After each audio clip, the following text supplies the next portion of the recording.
Свыше 18 миллиардов рублей – таков объем внебюджетных инвестиций в план диверсификации экономики Коми. Цифру озвучили на Совете по улучшению инвестклимата и развитию экспорта в регионе. К реализации плана по диверсификации экономики региона республика приступила в 2021 году. Он утвержден Минэкономразвития России, включает в себя 50 проектов. Всего за 5 лет они должны обеспечить приток инвестиций в основной капитал в объеме 150 миллиардов рублей и дать возможность трудоустроить почти 6 тысяч человек.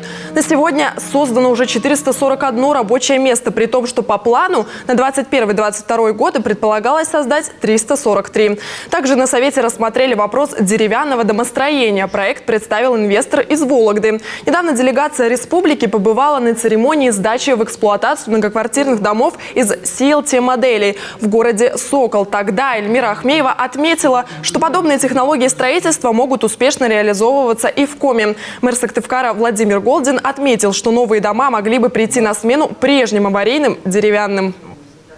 Здесь очень важно посмотреть вопрос по идеальным терминам, насколько в рамках этих совместных усилий можем провести и также по комплексным развитию территории на как раз на той базе, где у нас сегодня есть деревянное здание, которое необходимо сносить. Это ветхое аварийное жилье. На этой площадке здесь тоже можно посмотреть именно по малоэтажке.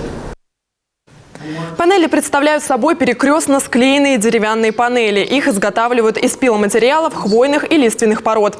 Это новейшая в России технология деревянного домостроения. Компания заинтересована в строительстве зданий любой сложности и масштаба в разных регионах России. Одни из главных преимуществ таких строений – экологичность, баланс влаги и тепла в помещении, использование экологически чистого клея при изготовлении панелей.